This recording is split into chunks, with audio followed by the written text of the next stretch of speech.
सभी प्यारे साथियों, मैं सबसे पहले जनता जनार्दन के सामने नतमस्तक हूं।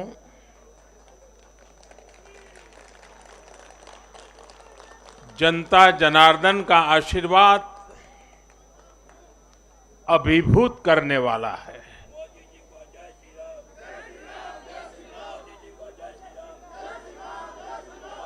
श्रीमान जेपी नड्डा जी के नेतृत्व में भारतीय जनता पार्टी के कार्यकर्ताओं ने जो परिश्रम किया है, उसकी खुशबू आज हम चारों तरफ अनुभव कर रहे हैं।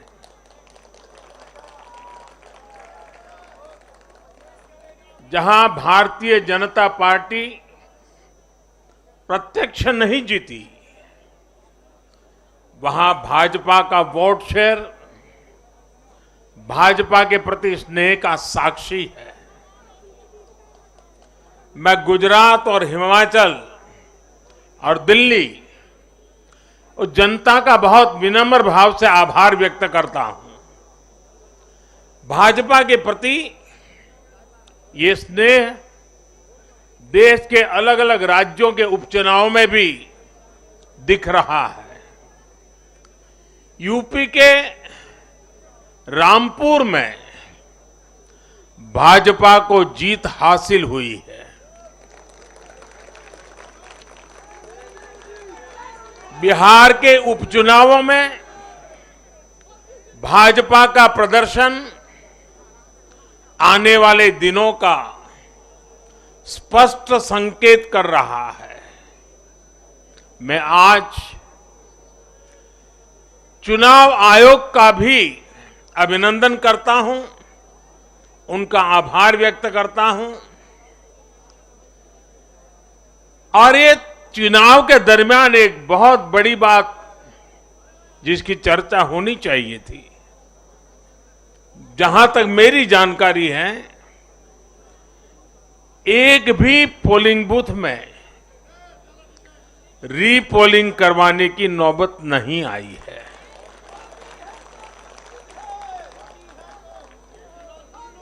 मतलब कि सुख और शांतिपूर्ण रूप से लोकतंत्र की भावनाओं को पूरी तरह लेटर एंड स्पिरिट में स्वीकार करते हुए मतदाताओं ने लोकतंत्र के उस उत्सव को बहुत बड़ी ताकत दी है।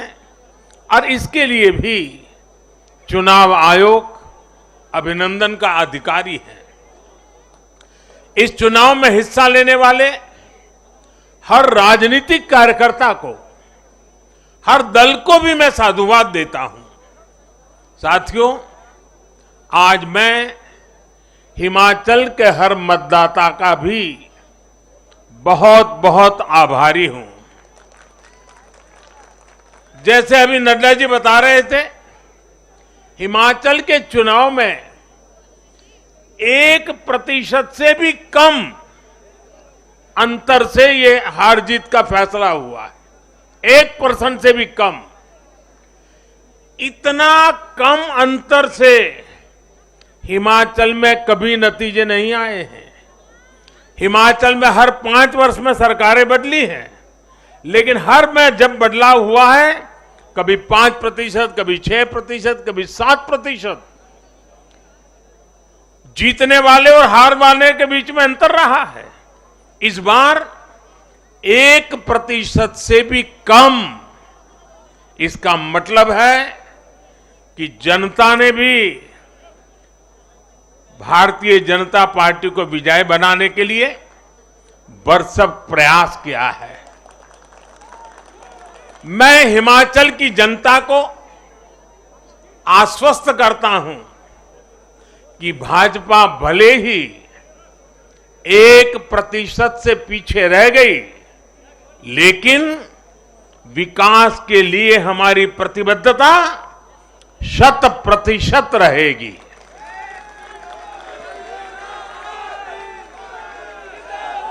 हिमाचल से जुड़े हर विषय को हम पूरी मजबूती से उठाएंगे और केंद्र सरकार के द्वारा हिमाचल की प्रगति का जो उसका हक है उसमें भी कभी हम कमी नहीं आने देंगे।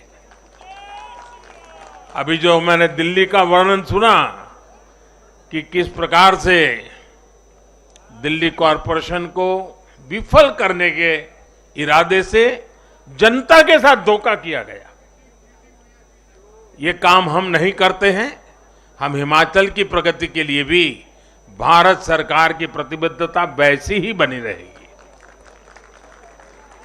साथियों, बीजेपी को मिला जन समर्थन इसलिए भी महत्वपूर्ण है क्योंकि ये ऐसे समय में आया है जब भारत अमृत काल में प्रवेश कर चुका है। ये दिखाता है कि आने वाले 25 साल सिर्फ और सिर्फ विकास की राजनीति के ही है। भाजपा को मिला जन समर्थन नए भारत की आकांक्षाओं का प्रतिबिंब है। भाजपा को मिला जन समर्थन भारत के युवाओं की युवा सोच का प्रकटीकरण है। भाजपा को मिला जन समर्थन गरीब, दलित, वंचित, पिछड़े, शोषित, आदिवासियों के सशक्तिकरण के लिए है। लोगों ने भाजपा को वोट दिया क्योंकि भाजपा का हर सुविधा को प्रत्येक गरीब, मध्यम वर्गीय परिवार तक जल्द से जल्द पहुंचाना चाहती है। लोगों ने भाजपा को वोट दिया क्योंकि भाजपा देश के हित में बड़े से बड़े और कड़े से कड़े फैसले लेने का दम रखती है।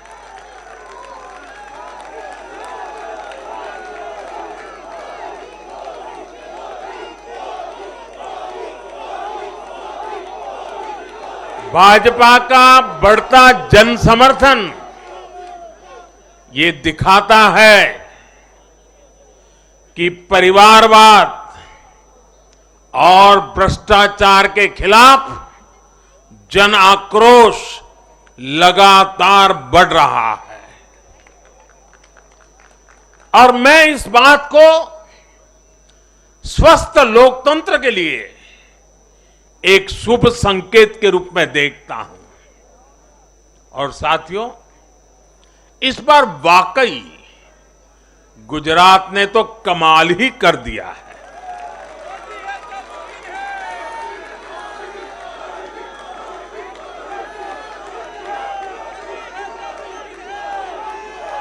मैं नड्डा जी सहित सभी भाजपा कार्यकर्ताओं को बधाई देता हूं और विशेष रूप से मैं गुजरात की जनता को भी नमन करता हूं। चुनावों के दौरान मैंने गुजरात के भाई बहनों और युवाओं से कहा था कि इस बार नरेंद्र का रिकॉर्ड टूटना चाहिए। और मैंने वादा किया था कि भूपेंद्र नरेंद्र का रिकॉर्ड तोड़े, इसलिए नरेंद्र जी जान से मेहनत करेगा।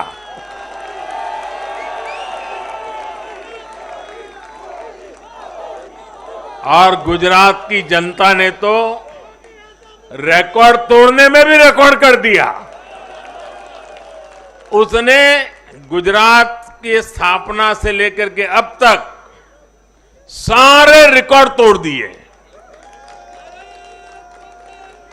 गुजरात के इतिहास का सबसे प्रचंड जनादेश भाजपा को देकर गुजरात के लोगों ने नया इतिहास बना दिया है। ढाई दशक से निरंतर सरकार में रहने के बावजूद इस प्रकार का प्यार अभूतपूर्व है, अद्भुत है।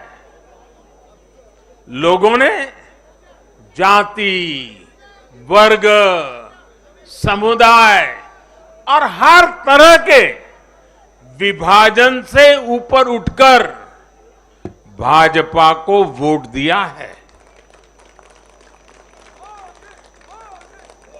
भारतीय जनता पार्टी गुजरात के हर घर का हिस्सा है, गुजरात के हर परिवार का हिस्सा है। साथियों, इस चुनाव में गुजरात में 1 करोड़ से भी ज्यादा ऐसे वोटर्स थे जिन्होंने मतदान किया, लेकिन ये वो मतदाता थे जिन्होंने कभी भी कांग्रेस के कुशासन को, उसकी बुराइयों को देखा नहीं था।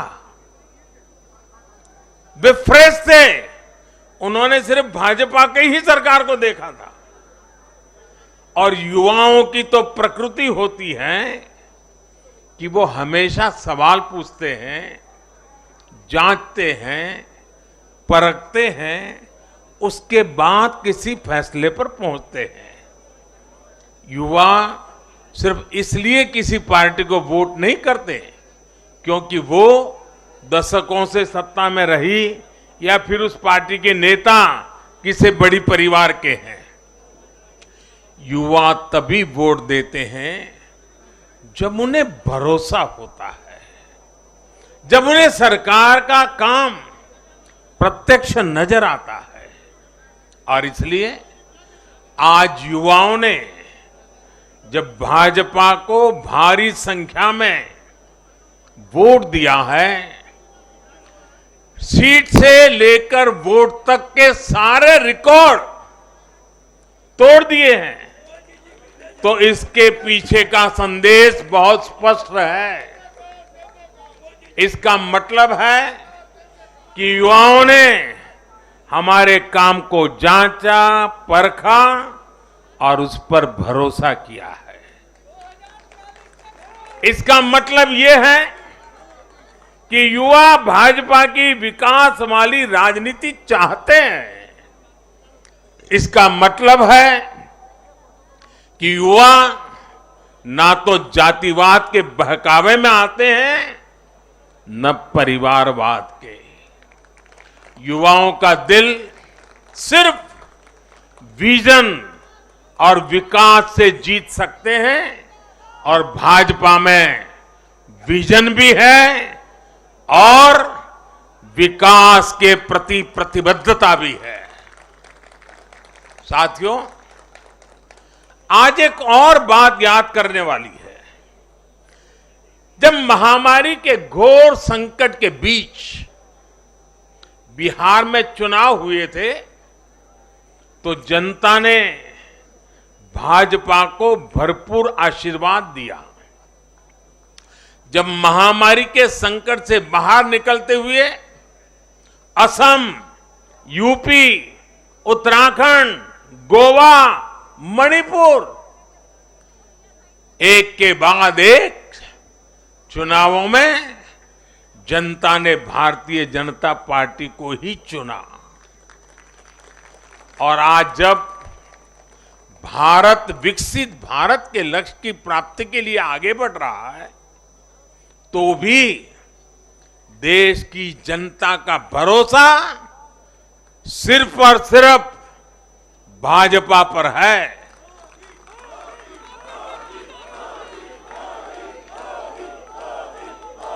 मैं बड़े बड़े एक्सपर्ट्स को भी ये याद दिलाना चाहता हूं कि गुजरात के इस चुनाव में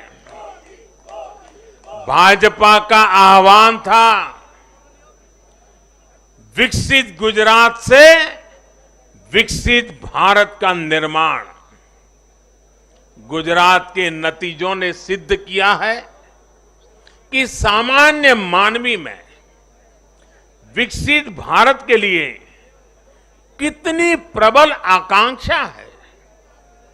संदेश साफ है, जब देश के सामने कोई चुनौती होती है तो देश की जनता का भरोसा भाजपा पर होता है।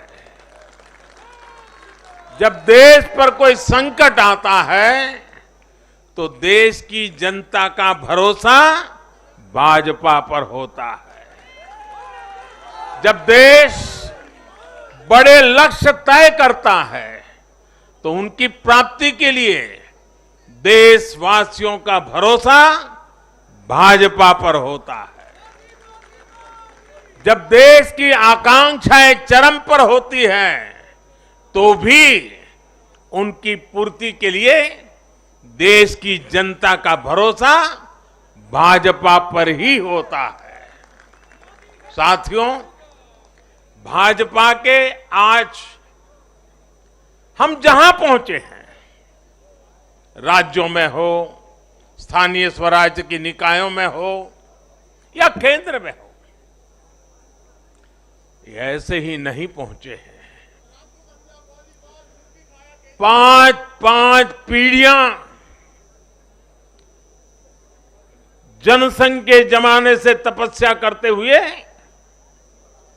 परिवार के परिवारों खपते रहे, तब जाकर के ये दल बना है, तब जाकर के हम यहां पहुंचे हैं।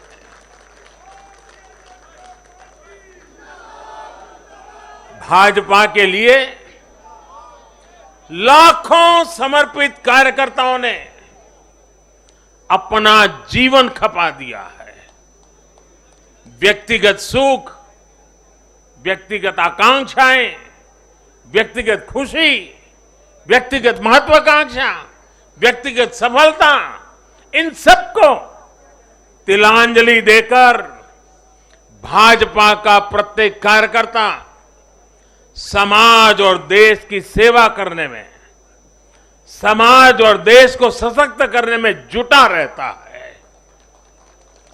हम विचार पर भी बल देते हैं और व्यवस्था को भी सबल बनाते रहते हैं। भाजपा अपने कार्यकर्ताओं की अथाह संगठन शक्ति पर भरोसा करके ही अपनी रणनीति बनाती है और सफल भी होती है। उतार चढ़ाव भाजपा के राजनीतिक जीवन में भी आए हैं, लेकिन हमने आदर्शों और मूल्यों पर अड़िग रहकर दिखाया है। साथियों, पिछले 8 वर्षों में देश में एक और बहुत बड़ा बदलाव अनुभव किया गया है। ये बदलाव कार्य का भी है, कार्यशैली का भी है। भाजपा की सरकारें भी कार्य को छोटा नहीं समझती। हम मानते हैं हर काम बड़े लक्ष्यों की प्राप्ति का माध्यम बनता है।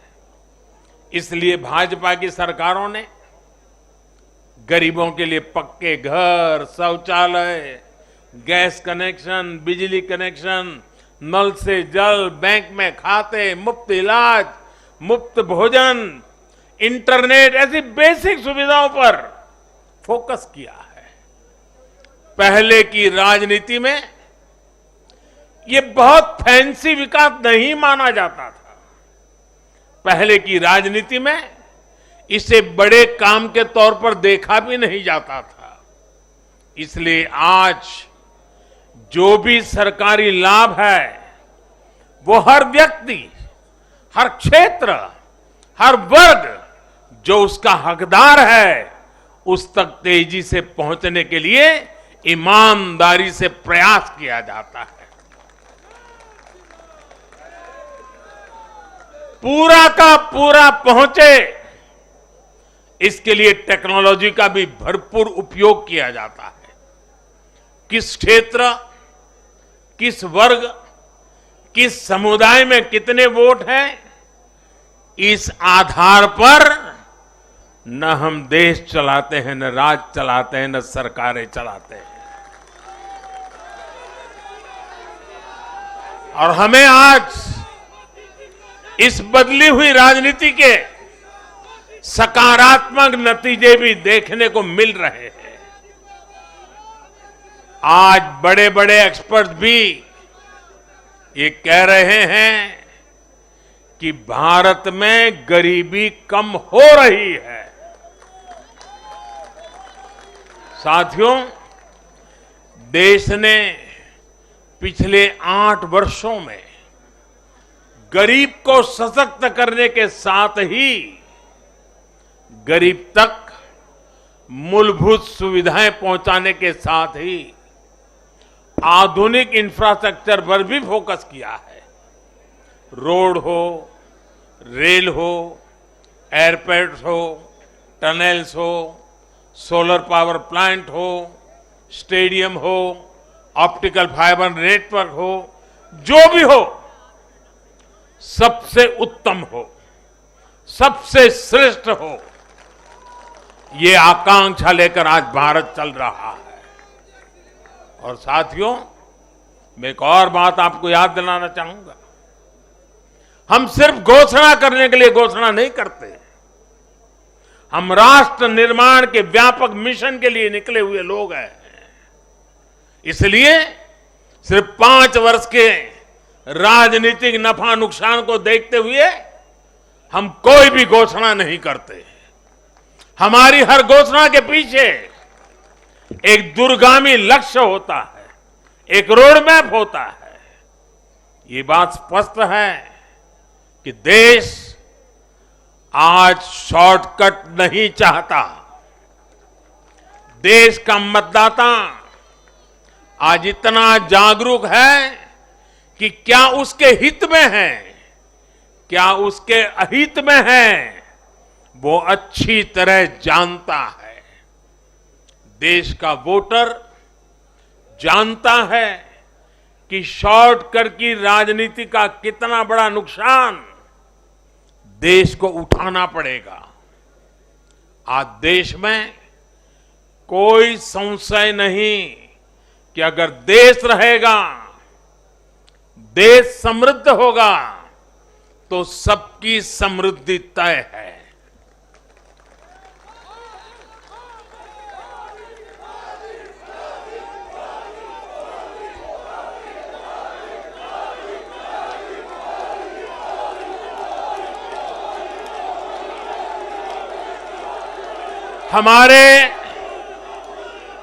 हमारे पूर्वजों के पास अनुभव का अगाध ज्ञान था और अनुभव के निचोड़ से कहावतें बनती थी।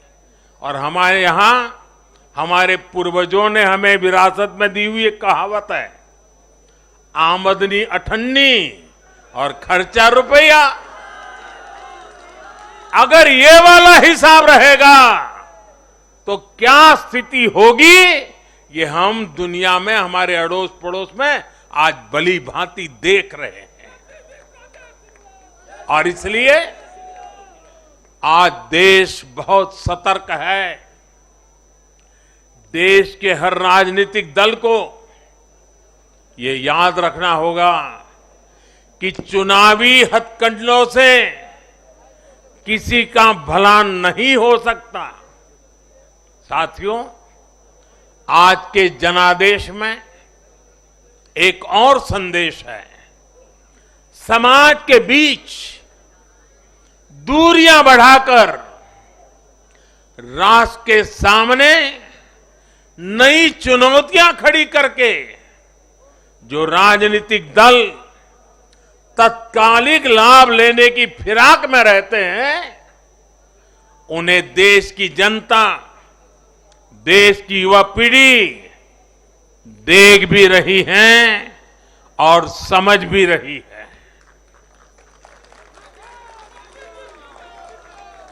भारत का भविष्य फॉल्ट लाइंस को बढ़ा करके नहीं, फॉल्ट लाइंस को गिराकर ही उज्जवल बनेगा।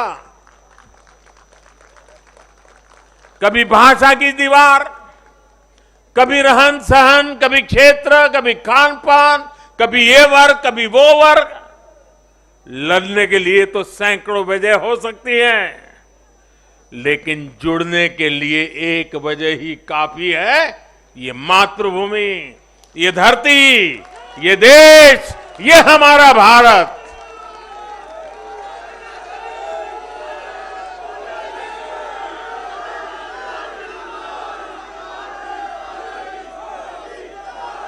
जीने के लिए और मरने के लिए इससे बड़ी वजह कोई और नहीं हो सकती। इसलिए हमें देश प्रथम, इंडिया फर्स्ट की भावना के साथ आगे बढ़ना है। साथियों, मुझे खुशी है कि आज भारत के गांव हो या शहर, गरीब हो या मिडिल क्लास, किसान हो या श्रमिक, सभी की पहली पसंद भाजपा है।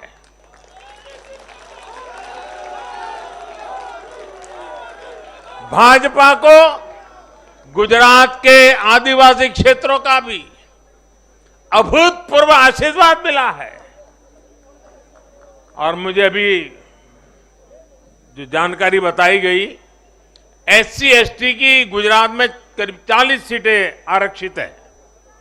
40 में से 34 सीटें थंबिंग मेजोरिटी से भारतीय जनता पार्टी जीती है।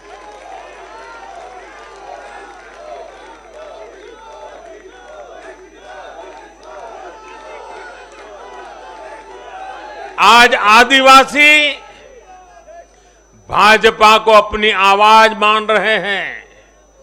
आज भाजपा को आदिवासी समुदाय का जबरदस्त समर्थन मिल रहा है।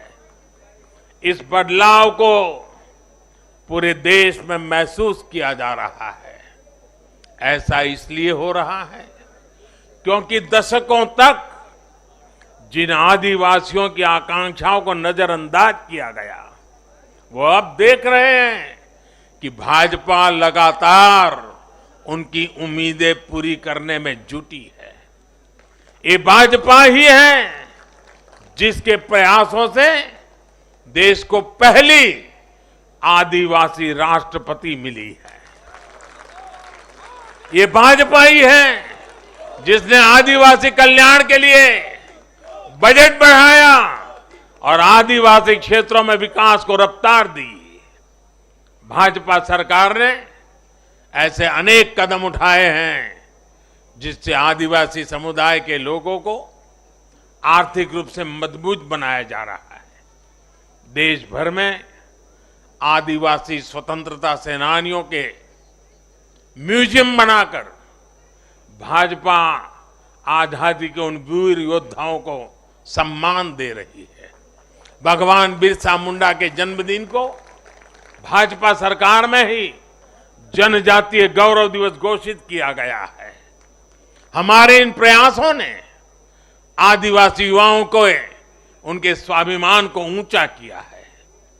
आज भाजपा आदिवासियों को सशक्त करने के लिए हर संभव प्रयास कर रही है।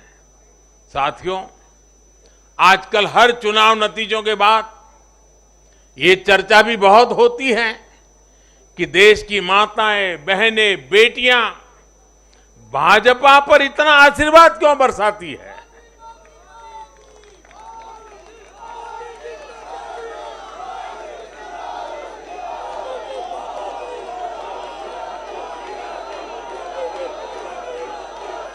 अगर कोई ईमानदारी से आत्मचिंतन करे तो ये पाएगा कि आजादी के बाद से पहली बार आज देश में एक ऐसी सरकार है जो महिलाओं की समस्याएं, उनकी चुनौतियां, उनकी आवश्यकताएं, उनकी आकांक्षाएं, उसे समझने का लगातार प्रयास कर रही है और उसके अनुसार काम की योजना बनाती है। गांव देहात से लेकर शहर तक घरेलू कार्य में व्यस्त महिला से लेकर स्वरोजगार करने वाली या किसी रोजगार से जुड़ी महिलाओं के लिए जितना भाजपा सरकार ने किया है उतना पहले किसी भी सरकार ने नहीं किया। महिलाओं के लिए पहले की सरकारों के 70 साल के कार्यों की तुलना में भाजपा सरकार के 7-8 साल के कार्य कहीं ज्यादा रहे और इसलिए आज जब भी चुनाव होते हैं तो देश की माताएं, बहनें, बेटियां कमल के निशान का सिर्फ बटन ही नहीं दबाती, उनके हाथों में एक आशीष का भाव होता है, आशीर्वाद का भाव होता है और जब वो उंगली कमल के बटन पर रखती हैं तब वो हम जैसे लाखों कार्यकर्ताओं के सर पे विजय तिलक भी लगा देती है।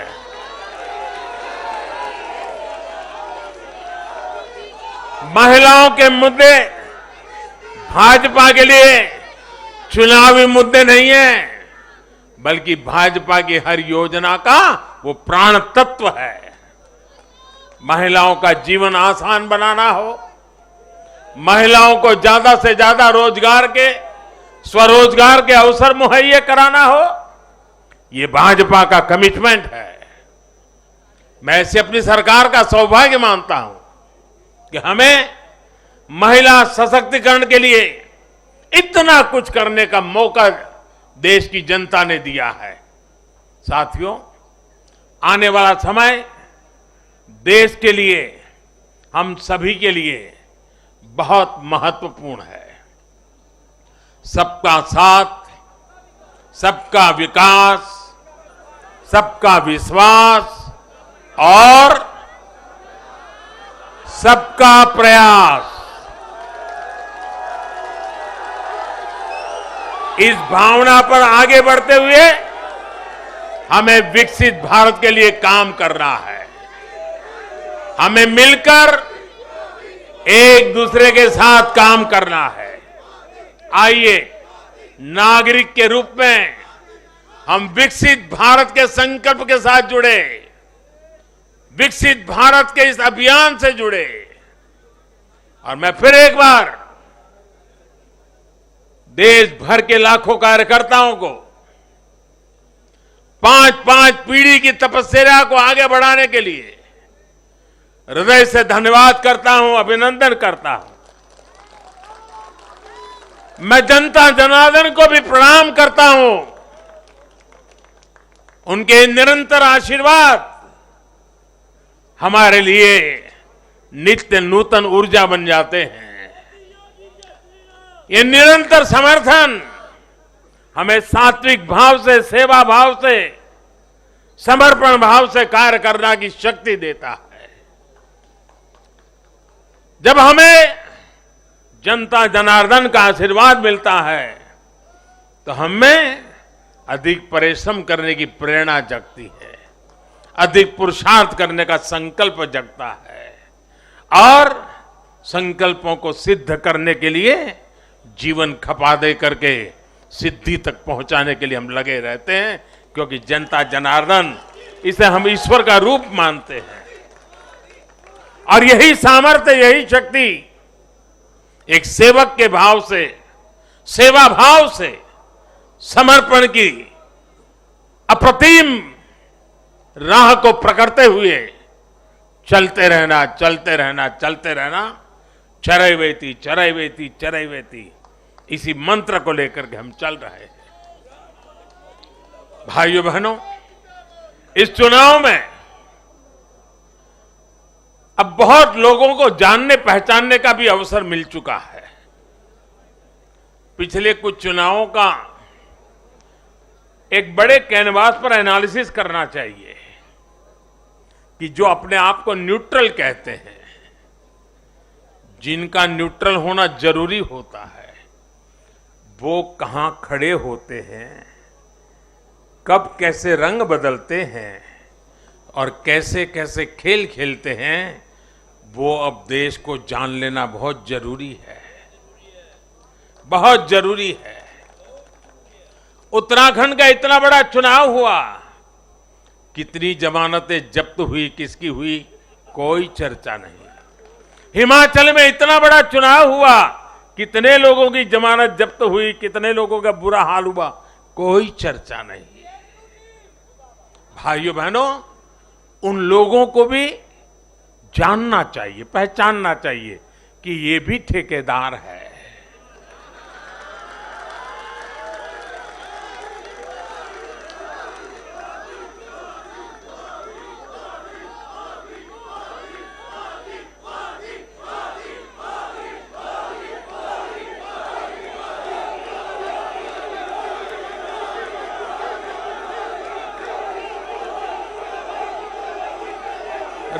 राजनीति में सेवा भाव से एक मूक सेवक की तरह काम करना, वो जैसे डिस्क्वालिफिकेशन माना जा रहा है। ये क्या नौबत आई है? ये कैसे नए मापदंड लगाए गए हैं? अब देखिए, मुझे खुशी हो रही है कि हमारे गुजरात के सीएम भूपेंद्र भाई पटेल करीब करीब 2 लाख वोटों से जीते हैं। असेंबली सीट पे, लोकसभा में भी कोई 2 लाख से जीते तो बहुत बड़ी बात मानी जाती है। असेंबली में करीब करीब 2 लाख वोट से जीतना, लेकिन ठेकेदारों का, उनका तराजू कुछ और है। और इसलिए भाइयों बहनों, हमें निरंतर विपरीत इन जुल्मों के बीच में आगे बढ़ना है। हमें अपनी सहन शक्ति को बढ़ाना है, हमें अपनी समझ शक्ति को बढ़ाना है, और हमें हमारे सेवा भाव का विस्तार भी करना है, हमारे सेवा भाव की गहराई भी बढ़ानी है, और सेवा भाव से ही जीतना है। क्योंकि जो जहां बैठा है वो बदलने वाला नहीं है, उसका इरादा नेक नहीं है जी। और इसलिए हमारी कसौटी है, हर पल हमारी कसौटी है। और मैं तो कभी कभी मानता हूं, और खास करके 2002 के बाद मैं विशेष रूप से मानता हूं, शायद मेरे जीवन का कोई पल ऐसा नहीं गया, कोई कदम ऐसा नहीं रहा जिसकी धज्जियां न उड़ा दी गई हो, जिसकी आलोचना नहीं, धज्जियां उड़ा देना, बाल नोच लेना। लेकिन इसका मुझे बहुत फायदा हुआ, क्योंकि मैं हमेशा सतर्क रहा। हर इस प्रकार की बुरी प्रवृत्ति से कुछ न कुछ सकारात्मक खोजता रहा, खुद में बदलाव लाता रहा, सीखता गया, बढ़ता गया। और जिन लोगों को चारों तरफ से उछालने वाले लोग रहते हैं, कंधे पर बिठा करके नाचने वाले लोग रहते, उनसे सुधरने की भी संभावना नहीं होती है। वो तो जो है वहां से भी बिगड़ेंगे। और इसलिए आलोचनाओं ने भी हमें बहुत सिखाया है। हर आलोचना में से हमारे काम की चीज हमें खोजते रहना है, हमें अपनी शक्ति को बढ़ाते रहना है, और कठोर से कठोर झूठे आरोपों को सहने का सामर्थ्य भी बढ़ाना होगा साथियों, क्योंकि अब जुल्म बढ़ने वाला है। अब मान के चलिए, मुझ पर भी बढ़ने वाला है, आप सब पर भी बढ़ने वाला है, क्योंकि ये सहन नहीं कर पाएंगे, ये पचा नहीं पाएंगे। और उसका जवाब यही है, हमें अपनी सहन शक्ति बढ़ाना है, हमें अपनी समझदारी का विस्तार करना है, हमें अधिक से अधिक लोगों को समावेश करने की दिशा में अपने हाथ चौड़ा करके लोगों को स्वीकारना है, स्वागत करना है। सकारात्मक रास्ता, सेवा भाव का रास्ता, समर्पण का रास्ता, यही मार्ग हमने चुना है, वही मार्ग हमको यहां पहुंचाया है। और आगे भी हमारे पुरुषार्थ से, परिश्रम से देश की आकांक्षाओं वाला ये देश भी बनेगा। 2047 जब हिंदुस्तान आजादी के 100 साल मनाएगा, विकसित भारत हमारे नौजवानों के हाथ में हम दे के जाएंगे दोस्तों। बोलिए भारत माता की, भारत माता की, भारत माता की। बहुत बहुत धन्यवाद। भारत माता की।